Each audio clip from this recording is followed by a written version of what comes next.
জি যাবো না। 500 টাকার জন্য বিবাহ পড়াতে ইমরান যাবে না, ভাবিয়েন না যে 1000 টাকা দিলে যাবে, জি না, কোটি টাকা দিলে না বিবাহ পড়াতে যাবো না, এটাই চূড়ান্ত আপনাকে বলে দিলাম।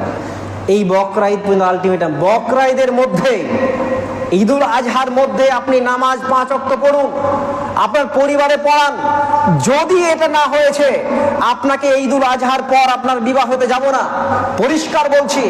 আপনাকে ঈদুল আজহার পর আপনার জানাজায় যাব না, পরিষ্কার করে বলে দিচ্ছি। আপনাকে নামাজ না পড়লে আপনার কোনো বিপদ হোক আপদ হোক, কোনো অনুষ্ঠানে আমি যাব না, বিবাহের অনুষ্ঠানেও যাব না, জানাজার অনুষ্ঠানেও যাব না।